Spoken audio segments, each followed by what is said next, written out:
question that is commonly asked in top companies. Okay, so the problem statement is we have a stock price table, and so where some of the values of price column are null and some of the price values are like having the value, but our task is to fill those null values with the last available non-null value for each price, right?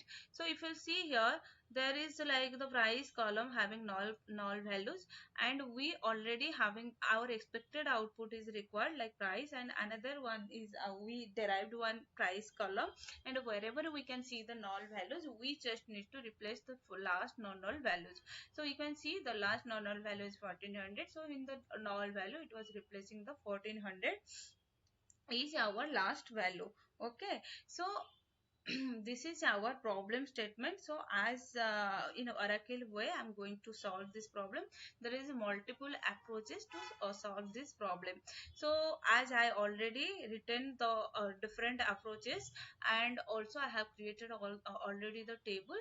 So we just need to understand how the query is working. Okay, so the first solution we need to understand now. I was using the last value ignore nulls solution approach. Okay, if you see our stock price, the stocks price table is already created, and the stocks price table column having the information, date key and stocks name and price. Okay, so if you see here, the stocks price having some price column having some null values and also some values. So if you say, let's run this query.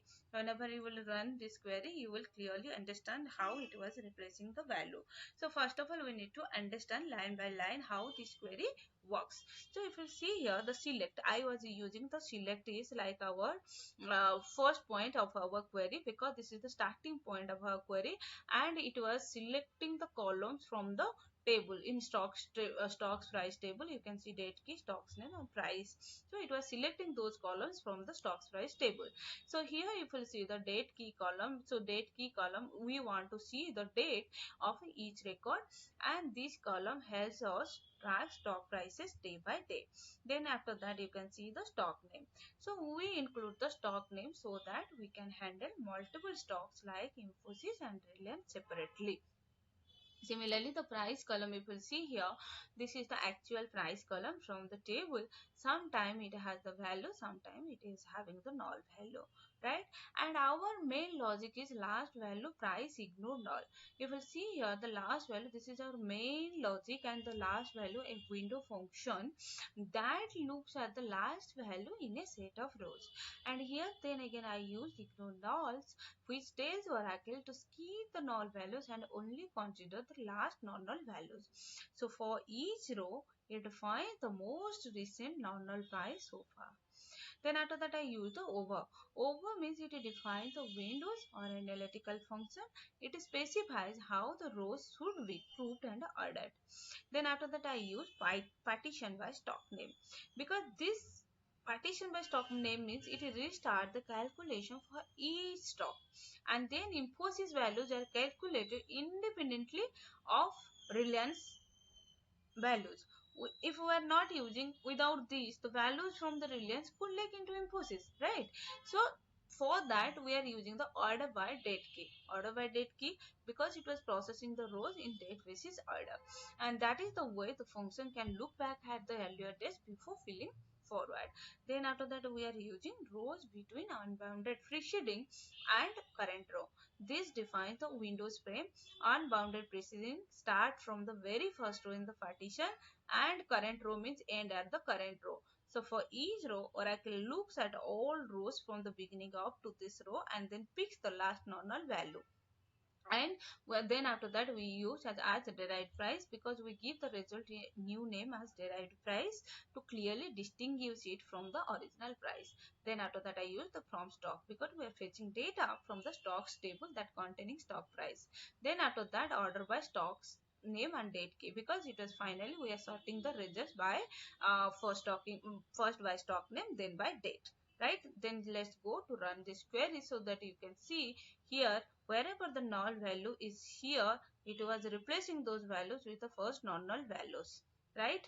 So this is how this first non-null value and ignore null is the very easiest way we can solve this problem. Value, ignore null through how it was working. Okay, next move to the another approach. Okay, so another approach I use by using the trick with by max function. Okay, max over Windows function approach with a line. So we need to understand how it works. So line by line I will explain to all of you so that you will understand this approach as well. So let's run this query. So if you're running this query, you can see the same. However, we are solving that approach by using the first value, ignore null. The same way we can solve it by using the max. Okay, so here if you see here, similarly we are using the select. We are choosing the column to display from the table, and here also selecting the date of each stock record. This helps to maintaining the time order. Even stocks names also we are using here to include the stock name so that multiple companies can be handled independently. And same also price. This is the original stock price column which may contain null values, right? You can see here. So if you see here, I use like maximum price because normally max returns the largest value in a group. So but inside a window function, when used with ordering, it acts like running maximum. So since maximum ignores null values, it will automatically keep the last non-null value so far. So then after that over, this is also defining the Windows function, the frame, how rows are grouped and ordered. Okay, then after that I use then again partition by stock name and order by date key. So partition by stock name means this ensures each stock is handled separately and Infosys rows process independently from Reliance rows. Then after that I used order by date key. So we process rows in a chronological order. This way we accumulate values as we move forward in time. Then after that I use rows between unbounded preceding and current row. This defines range of rows considered for the maximum column calculation. So unbounded preceding means start from the first row in the partition, that means the earliest date. So current row means end at the current row. So at each point it looks at all the from the beginning until this row, and then only we use the as derived price. So we name this calculated column as derived price, so viewers can clearly see the forward field value. Then after that I use the from stocks. This data comes from the stocks table, so that we are using the table name. Then after that we are order by we are doing sorting the column by using the stocks name and date key column. So we sort by stock name and date so that results are displayed in neatly and order basis. Okay, this is one of the approach by using max with Windows function. Okay, then let's move. The third approach is correlated subquery. If we run this query, it will also giving to you the same result, but we can, as I told you, it will be work in different approaches, right? So how this query is working? So if we, even if you see here s1 dot date key, so we are selecting the date of the record from alias because this is our main table reference. If you will see here stocks like s1, this s1 is our main table referencing, like it is also working like alias, and it was selecting the date of the record from the alias s1.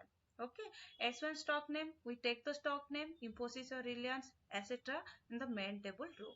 Then s1 dot price means we display the actual price of the stock on that day, which might be null. But select max s2 dot price as the derived price because this is a subquery. If you see here, this is the subquery inside the select. Okay, so for every row of s1, this subquery runs and calculate the last non-null price up to that date. Okay, then after that I use from stock, then after that I use from stock s2. So how we are scanning the same table stocks but giving it a second alias as s2, right? So this is like working like self join like logic, where s2 is compared with s1. So where I use s2 dot stock name equal to s1 dot stock name. So we only look at rows from the same stock. Infosys values don't mix with Reliance values. Okay, then after that I use s2 dot date key less than equal to s1 dot date key. This is the most important part. If you see here, this is the most important part because for the current row in S1, we only look to dot date key less than equal to S1 dot date key. Right? This is the most important part as I told you. So for the current row in S1, we only look at the rows from S2 that are on or before this date. This way we will simulating and looking back at the history.